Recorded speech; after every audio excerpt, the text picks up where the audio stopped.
নমস্কার বন্ধুরা, দেশ ডেলি ব্লগে আপনাদের সবাইকে স্বাগত। আশা করি আপনারা সবাই খুব ভালো আছেন, আমরাও খুব ভালো আছি। তবে চলুন আজকে আমার রেসিপি শুরু করা যাক। আজকে আমি আপনাদের করে দেখাবো দাদা বৌদি স্টাইলের মটন বিরিয়ানি। দাদা বৌদি স্টাইলের মটন বিরিয়ানি করতে প্রথমেই লাগবে মটন। আমি এখানে 750 মতো মটন নিয়ে নিয়েছি। আর লাগবে আলু। আমি মিডিয়াম সাইজে এরকম গোটা আলু নিয়ে নিয়েছি। আপনারা যদি বড় আলু নেন তাহলে মাঝখানে চিড় দিয়ে নেবেন। আর লাগবে কুচানো পেঁয়াজ। আমি এখানে 4টে মিডিয়াম সাইজের পেঁয়াজ কুচিয়ে নিয়েছি। লাগবে কিছুটা পরিমাণে টক দই, খোয়া ক্ষীর, আদা রসুন আমি এটা পেস্ট করে নেব। আর এখানে আমি 1 কেজির মতো সেদ্ধ দেরাদুন চাল ভিজিয়ে রেখে দিয়েছি। 6টা মতো ডিমও সেদ্ধ করে রেখেছি। যদিও দাদা বৌদিতে ডিম দেয় না, তাও আমিও বিরিয়ানিতে একটা এক্সট্রা দেব ডিমটা। আর লাগবে হচ্ছে জায়ফল, জয়িত্রী, শাহাজিরা, শাহামরিচ, লবঙ্গ, দারচিনি, ছোট এলাচ আর গোলমরিচ। এটাকে আমি ড্রাই রোস্ট করে নেব। আমি এই দুধটা আর খোয়া ক্ষীরটা মিশিয়ে একটা পেস্টের মতো করে নেব। গ্যাসে আমি কড়াই বসিয়ে দিয়েছি, কড়াইও আমার গরম হয়ে গেছে। এবার এর মধ্যে আমি বেশ কিছুটা সাদা তেল দিয়ে দিলাম।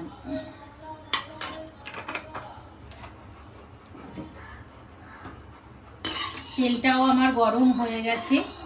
এর মধ্যে আমি আগে থেকে কুচিয়ে রাখা পেঁয়াজটা দিয়ে দিচ্ছি।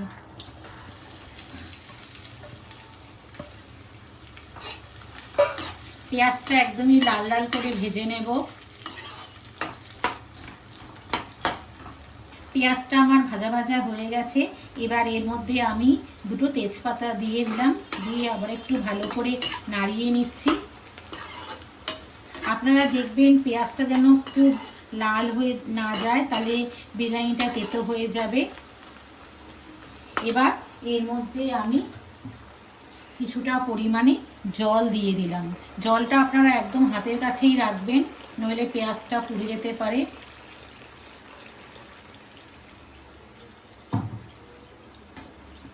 এবার জলটা দিয়ে আমি ভালো করে একটু নাড়িয়ে নিচ্ছি। এবার এই জলে আমি দিয়ে দিচ্ছি কিছুটা পরিমাণে কাশ্মীরি মির্চ। দাদা বৌদির বিরিয়ানিতে কাশ্মীরি মির্চ একটু বেশি লাগে। আর দিয়ে দিচ্ছি 1 চামচ হলুদ গুঁড়ো। হলুদটা দিয়েও আমি ভালোভাবে নাড়িয়ে নিচ্ছি।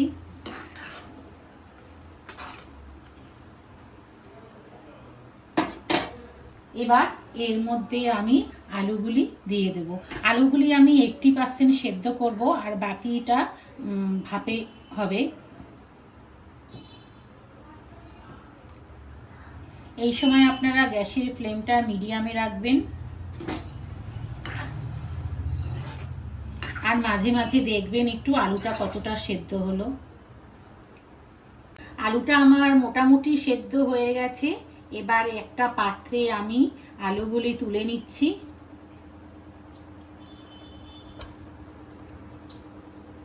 এবার আলুর সাথে সাথে যে পেঁয়াজগুলি উঠছে, পরে আমি এটা আবার এই গ্রেভিতেই দিয়ে দেব।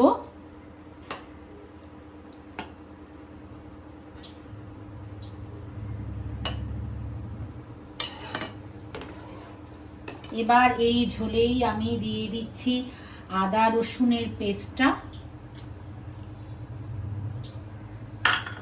দিয়ে একটু নাড়িয়ে নিচ্ছি।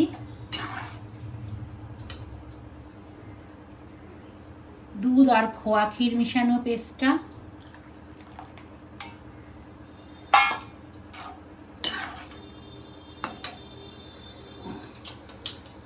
টক দই,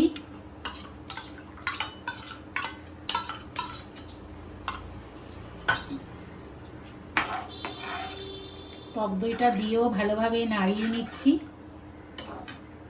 এবার দিয়ে দিচ্ছি স্বাদ মতো লবণ। আমি যখন আলু সেদ্ধ বসিয়েছিলাম তখন কিন্তু আমি লবণ দিইনি। এবার আমি স্বাদ মতো লবণ দিয়ে দিলাম।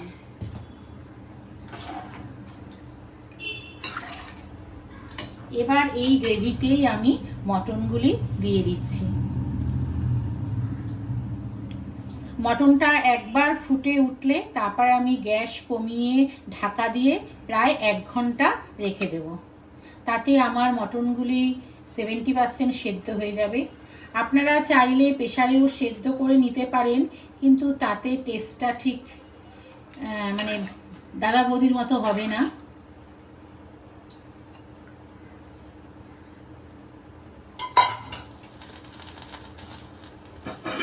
এবার আমি গ্যাসের জোরটা একদম কমিয়ে ঢাকা দিয়ে 1 ঘন্টা রেখে দেব। মাংসটা এদিকে সেদ্ধ হতে হতে আমি গ্যাসে হাঁড়ি বসিয়ে দিয়েছি, হাঁড়িতে জলও দিয়ে দিয়েছি। এবার আমি ভাতটা করে নেব। এবার এই ঢাকনির উপরে কিছুটা পরিমাণে নুন, জল গরম হওয়ার সাথে সাথে নুনটাও গরম হয়ে যাবে। আর দিয়ে দিচ্ছি কিছুটা পরিমাণে এলাচ, লবঙ্গ, দারচিনি আর জয়িত্রী। জলটা ফুটে উঠলে এগুলি আমি জলের ভেতরে দিয়ে দেব। জলটা আমার একদমই ফুটে গেছে। এবার এই জলে আমি নুন আর সমস্ত মশলা দিয়ে দিলাম। আর দিয়ে দিচ্ছি সামান্য একটু সাদা তেল।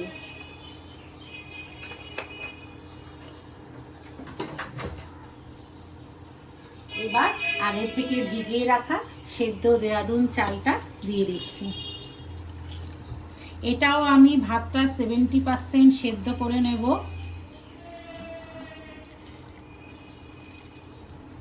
বাদ বাকিটা হবে হচ্ছে ভাপে।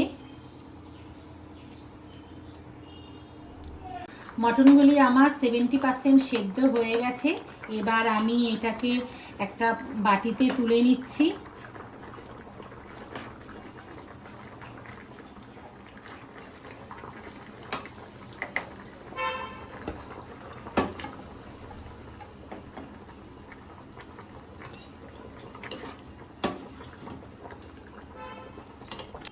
আমার সমস্ত মাংস বাটিতে তোলা হয়ে গেছে। এবার এই গ্রেভিটাকে আমি আরেকটু ঘন করে নেব। এবার একটা বাটিতে আমি কিছুটা পরিমাণে কেরোয়া জল, কিছুটা পরিমাণে গোলাপ জল আর সামান্য 2-3 ফোঁটা মিঠা আতর দিয়ে একটা মিশ্রণ তৈরি করে রাখলাম। এবার আমি একটা হাঁড়ি কড়াই নিয়ে নিয়েছি। এর মধ্যে আমি মাংসগুলি দিয়ে দিচ্ছি।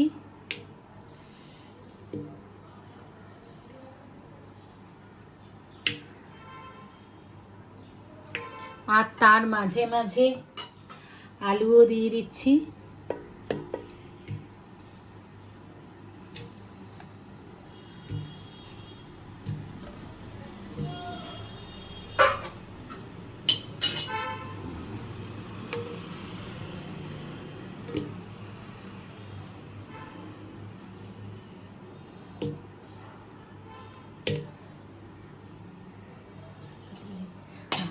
গরম আছে তো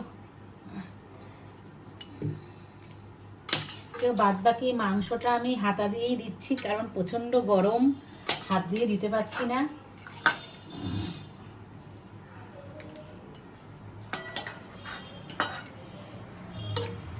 সমস্ত মাংস আমি এইভাবে সাজিয়ে দিয়ে দিয়েছি। এবার এর মধ্যে দিয়ে দিচ্ছি আরও খানিকটা খোয়া ক্ষীর।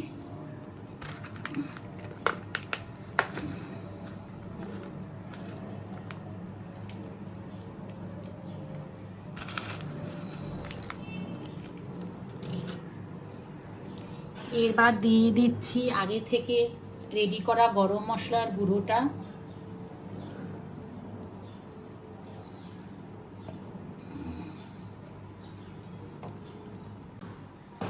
এবারে দিয়ে দিচ্ছি ঘন গ্রেভি কিছুটা।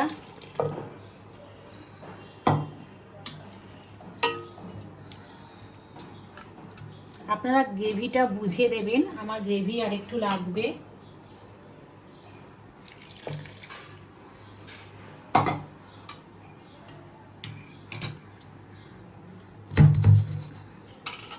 এবার আমি ওপর থেকে রাইসটা দিয়ে দিচ্ছি। পুরো রাইসটা আপনারা আস্তে আস্তে সাজিয়ে দেবেন।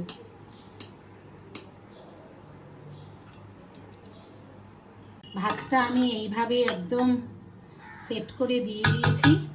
এবার এর ওপর থেকে দিয়ে দিচ্ছি আগে থেকে তৈরি করা গোলাপ কেওড়া জলের মিশ্রণটা, আর দিয়ে দিচ্ছি পরিমাণ মতো ঘি।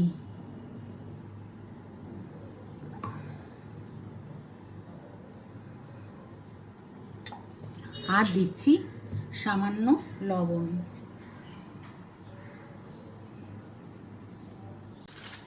এবার হাঁড়ির মুখটা আমি ফয়েল পেপার দিয়ে ভালোভাবে মুড়িয়ে নিচ্ছি।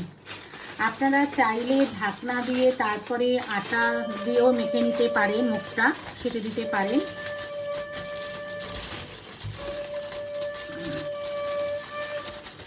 আমার কাছে যেহেতু ফয়েল পেপার বাড়িতে ছিল, এই জন্য ফয়েল পেপার দিয়ে ভালো করে মুখটা আটকে দিচ্ছি।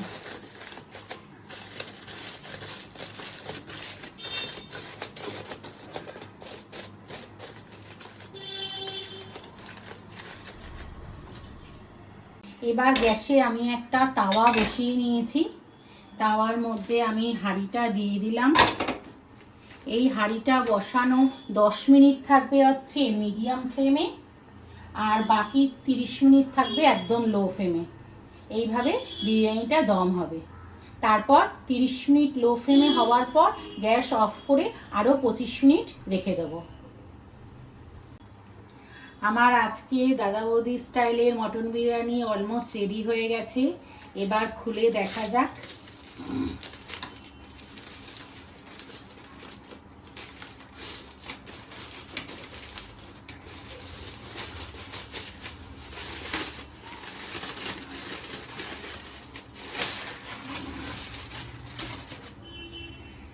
এবার এটা আপনাদের কেটে দেখাচ্ছি। গন্ধ তো খুবই সুন্দর বেরিয়েছে, আর মাংস পারফেক্ট সেদ্ধ হয়ে গেছে।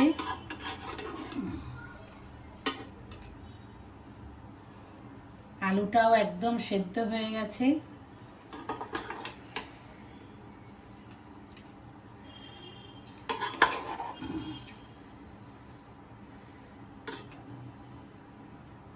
আজকে আমার এই দাদা বৌদি স্টাইলের মটন বিরিয়ানি রেসিপিটা যদি আপনাদের ভালো লেগে থাকে, তাহলে চ্যানেলটাকে please like, share and subscribe করে দেবেন। সবাই ভালো থাকবেন, সুস্থ থাকবেন। দেখা হচ্ছে অন্য কোনো ভিডিওতে।